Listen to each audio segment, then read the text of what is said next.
La première chose que mon père, Roger, a fait lors de mon mariage, c'est de programmer une cérémonie sur le fleuve en Afrique, à minuit, avec mon mari et mon beau-père. Il nous avait alors présenté devant un gros rocher qui sortait de l'eau, en parlant à l'entité qui habitait ce rocher et en lui donnant des instructions afin de bénir notre union. Puis avec une calebasse il avait versé du lait dans le fleuve. Après le mariage, dès notre retour en Amérique, alors que nous étions installés dans notre quotidien de couple, il est soudain réapparu dans nos vies environ 2 à 3 mois plus tard. Il était soi-disant venu d'Afrique en vacances. Mais après les courtoisies échangées, très vite il insista pour que nous allions au bord de la rivière Hudson, juste à côté de notre appartement, afin de reconfirmer son rituel. Il nous avait présenté cela comme un rituel paternel de bénédiction et de protection, qu'il fallait respecter et doublement confirmer à l'occasion parfaite de son passage à New York. Par ailleurs, je vous ai expliqué que j'ai grandi dans le milieu de la franc-maçonnerie, et suite aux cérémonies d'introduction, nous avions reçu des objets soi-disant sacrés dont il était interdit de se séparer. Toute ma vie, dans mes déménagements et dans ma vie d'étudiante, j'avais toujours trimballé ces objets maudits et occultes de la franc-maçonnerie. Ils étaient bien au chaud dans un carton d'une chambre de notre logement à New York. Et enfin, je dois mentionner un dernier incident important du passé, lorsque je vivais encore chez ma mère dans sa belle maison du Westchester, en banlieue. À l'époque j'avais donc ma chambre et je m'y enfermais dès que possible pour essayer de fuir toute opportunité de malentendu ou de conflit avec ma mère. À cette époque je cherchais des réponses aux mystères de mon parcours, mais je les cherchais au mauvais endroit, non pas en me rapprochant d'un pasteur ou de l'église, mais j'étais plutôt devenue accro au numéro de consultation de voyance.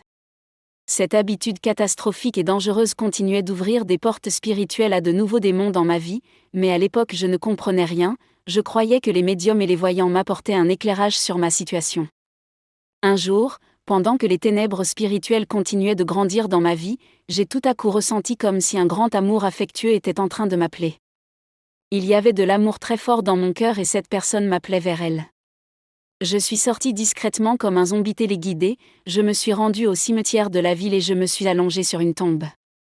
Un amour très fort me submergeait pour cette personne inconnue dans sa tombe. J'étais complètement possédée par les démons.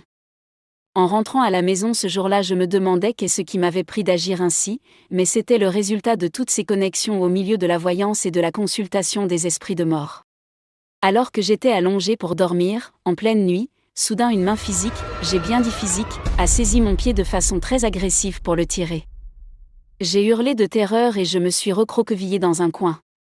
Puis j'ai senti dans ma poitrine une pression énorme comme une entité invisible qui tentait de me sortir de mon corps pour prendre ma place. C'était terrifiant et douloureux, c'est comme si on voulait arracher mon âme et me remplacer par quelqu'un d'autre dans mon corps. Dieu n'a pas permis cela et je ne sais toujours pas comment j'ai eu la force de résister et de refuser cette attaque. Dieu me protégeait souvent alors que je ne le connaissais pas encore. Ce que j'essaie de vous dire à travers ces expériences, c'est qu'il y avait une grande accumulation de démons à l'intérieur de mon corps et dans ma vie en général.